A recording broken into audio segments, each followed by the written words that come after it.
प्रचार प्रसार होगा वह किस विषय को लेकर के आप जनता के बीच जाएंगे? बिल्कुल सही। आज तक हमारे नेता ने जो विजन दिया है जनता के सामने, प्रेस के सामने, वह सबसे हट करके है। मूलभूत बिहार की जो समस्या है वह बेरोजगारी की समस्या है। यहाँ क्या वार्षिक प्रति व्यक्ति बिहार विधानसभा चुनाव 2025 के आगाज होने के आसार के साथ ही नई नई पार्टियों का होता जा रहा बिहार विधानसभा चुनाव को लेकर गठन। बिहार विधानसभा चुनाव में मुख्य मुद्दा बेरोजगारों को रोजगार मुहैया किस प्रकार हो, इस मुद्दों पर विचार करते हुए जन जन तक होंगे प्रचार, बोले विपिन कुमार। कहा, बिहार को बेरोजगार मुक्त करना ही हमारी पहली होगी प्राथमिकता। और हम आपसे लेते हैं, क्षेत्र से ही जुड़ा हुआ है, हवाई अड्डा का निर्माण होने जा रहा है आपके क्षेत्र में, इसको लेकर के आप क्या कहना चाहेंगे? क्या ये अच्छा है या? ये आपने एक बढ़िया प्रश्न पूछा, क्योंकि हवाई अड्डा का मांग आज से नहीं, बहुत बीते समय से चलते आ रहा है और आज जाके कहीं सफल होने की आशा दिखाई दे रही है। लेकिन बिहार में आगाज हुई पार्टी उम्मीदवारी को लेकर नहीं लेंगे दावेदारी रखने वाले से सुविधा शुल्क। पार्टी के वरिष्ठ नेता ने कहा, हमारे सुप्रीमो पर नहीं लगा अब तक कोई दाग। भारत दर्शन एक आवाज के बिहार झारखंड के क्षेत्रीय प्रभारी संजीव एवं कैमरामैन संजय के साथ रूबरू हुए नवनिर्मित पार्टी के वरिष्ठ नेतागण। कहा, विधानसभा चुनाव सुप्रीमो के दिशा निर्देश पर लड़े जाएंगे चुनाव। प्रेस से एक भेंटवार्ता में नेतागण ने क्या कुछ कहा, आइए सुनते हैं उनकी जुबानी उन्हीं के संवाद में। नमस्कार, आप देख रहे हैं भारत दर्शन के बाद, मैं संजीव, मेरे साथ है कैमरा पर संजय जी। आज हम जिस जगह पर है वह क्षेत्र सुल्तानगंज प्रखंड है और हमारे साथ बाएं तरफ आप देख रहे होंगे कि नेताजी हैं और इनका क्षेत्र भ्रमण था। इस क्रम में इनसे हमारी मुलाकात हुई है। जानने का यह प्रयास करेंगे कि आज ये किस दायित्व पर है, कौन सा संगठन है इनका और इनके संगठन का उद्देश्य क्या है। कहीं आगामी 2025 के चुनाव को लेकर के तो संगठन का निर्माण नहीं हुआ और ऐसे में अभी जो हम लोगों ने लगातार देखा भी है कि कुछ नए नए पार्टियां बन रही हैं और चुनाव में टिकट बांटने के नाम पर अभी जो है बहुत सा धनराशि उगाही किया जा रहा है। कहीं ऐसा तो उद्देश्य इनका नहीं है या इनका संगठन आगामी दिनों में कुछ नया आयाम तैयार करेगी। इन सारी चीज़ों का हम इनसे विषयों पर लेंगे जानकारी। सबसे पहले इनसे लेते हैं परिचय, फिर आगे की इनसे बातचीत करते हैं।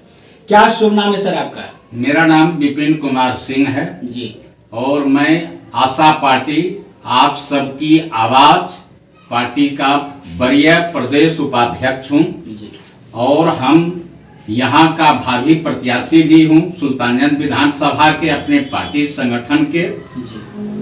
और हम एक यहाँ क्षेत्र भ्रमण करने के दरमियान हमारे पूर्व साथी कृष्ण मोहन जी रहे थे और संयोग से जो है हम यहीं जरिक आए और भेंट घाट हुई और आपसे भी बातचीत जरिक हुई। चलिए, आपके संगठन का जो निर्माण हुआ है वो कब हुआ है? देखिए, मेरे संगठन का निर्माण 31 अक्टूबर 2024 दिन दिवाली का था, राष्ट्रीय एकता दिवस था और उसी दिन सरदार वल्लभ भाई पटेल का जन्मदिन था।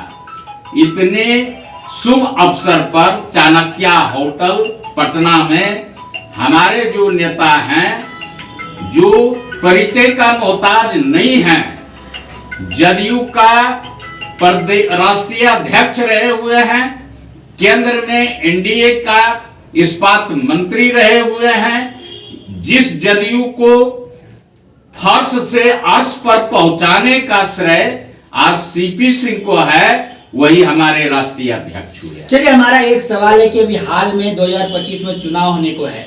कई ऐसे राजनीतिक दल हैं जो भी संसदीय क्षेत्र में भी और संसद के चुनाव में जो लोकसभा का चुनाव हुआ था उसमें भी कई पार्टियां आई नई नई और टिकट बांटने के नाम पर जो है वसूली भी की गई। तो क्या लगता है कि कहीं ये जो पार्टी आपका तैयार हुआ कि आगामी विधानसभा चुनाव को लेकर के ऐसा तो नहीं है कि टिकट बांटने के नाम पर क्षेत्र में राशि की उगाही की जाए? बिल्कुल, बहुत अच्छा आपने सवाल किया है।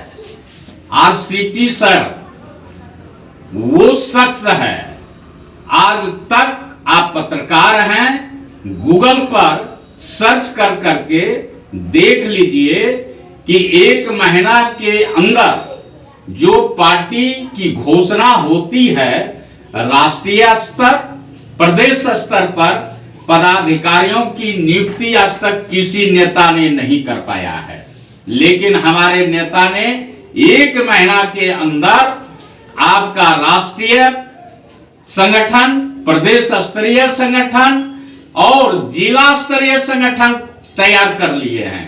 इतना ही नहीं, आज के डेट में 30 प्रकोष्ठ का प्रदेश स्तरीय जो है संगठन भी बनकर के प्रदेश अध्यक्ष बन के तैयार है। ऐसे परिस्थिति में आज भी बहुत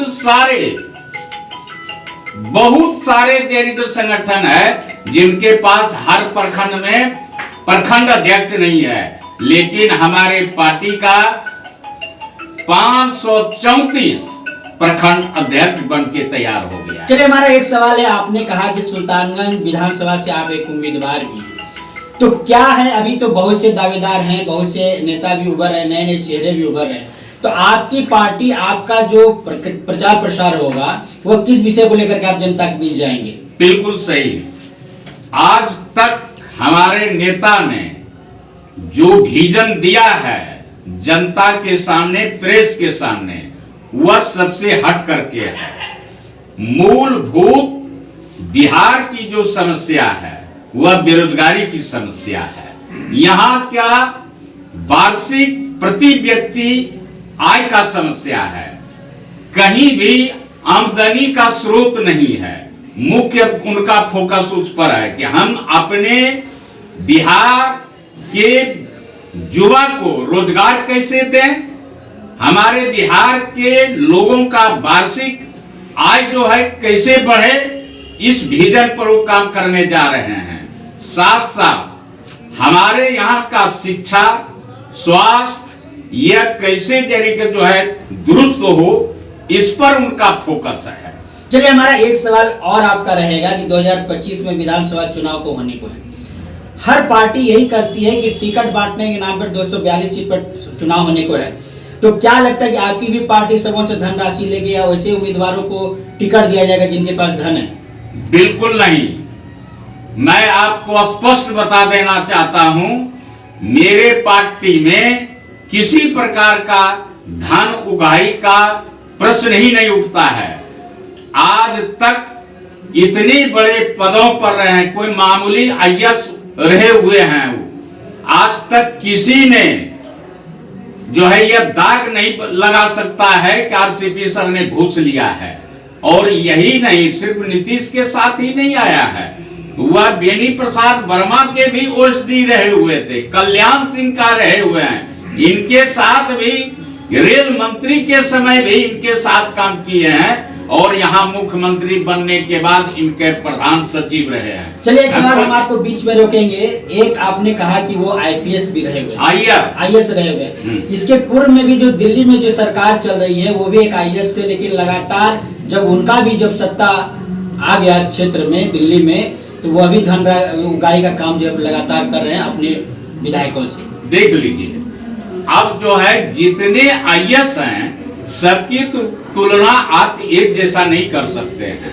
यह इतने बड़े बड़े पदों पर रह चुके हैं, आपको यह जानकारी होगी कि यह मुख्यमंत्री के प्रदेश मुख्यमंत्री का प्रधान सचिव रहे थे, वो केंद्र में मंत्री रहे हुए हैं, जदयू के राष्ट्रीय अध्यक्ष रहे हुए हैं, लेकिन आज तक किसी व्यक्ति ने यह जारी का लांछन नहीं लगा सकता है कि आरसीपी सर ने हमसे 2 रुपया लिया है। चलिए, एक सवाल हमारा और आप ही से जुड़ा हुआ है कि अभी आपने कहा कि वो जदयू में जो है राष्ट्रीय अध्यक्ष भी रहे, तो ऐसा लगता है कि कहीं आपका जो चुनाव लड़ने जा रहे हैं 2025 में, कहीं ऐसा तो नहीं कि आप एनडीए के साथ ही फिर खड़े होने जा रहे हैं? देखिए, मैं एनडीए के साथ खड़ा रहूंगा या महागठबंधन के साथ खड़ा रहूंगा, यह हमारे बड़े जो नेता हैं हमारे आरसीपी सर, उनका मामला है। फिर भी जो बेहतर ऑप्शन जरिए सर को मिलेगा उनके साथ हो जाएंगे,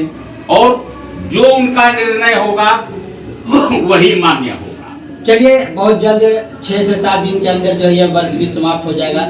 नए वर्ष में नई उम्मीदों के साथ क्या संदेश देना चाहेंगे अपनी पार्टी की ओर से? मैं अपने पार्टी की ओर से संदेश यह देना चाहता हूं कि हमारे बिहार वासी समृद्ध हों, खुश रहें और अच्छे तरह से जो है यह साल बीते, और नए साल में चुनाव भी आने वाली है।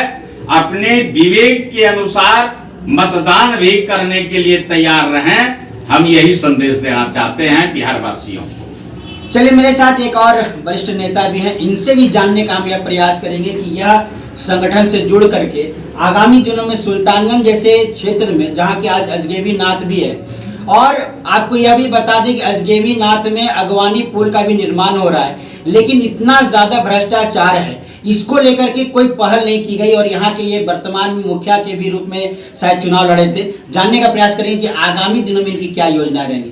सर, सबसे पहले आप अपना परिचय दें। मैं सरोज चौधरी जी, प्रदेश महासचिव, सब विधानसभा प्रभारी पीरपैती। चलिए, ये आपने पीरपैती की बात करी है, जो अभी सड़क निर्माण हो रहा है 4 लेन का, हम इससे जानना चाहेंगे कि जो काम चल रहा है वो लगातार 2024 में उसको समाप्त होना चाहिए था, लेकिन अभी तक वह समाप्त नहीं हुआ। इसको लेकर के क्या कहना है? देखिए, अभी आप लोगों को सभी जानकारी है कि कहाँ और कैसे काम हो रही है। ये हम लोग अभी उस मोड़ जाने की प्रयास नहीं करेंगे। हमसे पूछिए, मेरी सरकार आएगी तो क्या कर सकते हैं। बाकी हम लोग सबों को देखते ही आ रहे हैं कि टेंडर निकलता है और आज से भागलपुर से पीरपैती के बीच का रोड कभी बना ही नहीं है। आने वाले समय में क्या होगा उसके बारे में हम नहीं कर सकते। चलिए, आप नजदीक में हैं और सुल्तानगंज आपसे बहुत नजदीक में, अगवानी पुल को लेकर के क्या कहना चाहेंगे? देखिए, पुल तो बन ही रहा है, गिर भी रहा है, स्पष्ट बात है, सरकार के संज्ञान में भी है, और गुणवत्ता का स्थिति है उस पर हम नहीं जाना चाहेंगे। चलिए, एक सवाल और हम आपसे लेते हैं, क्षेत्र से ही जुड़ा हुआ है।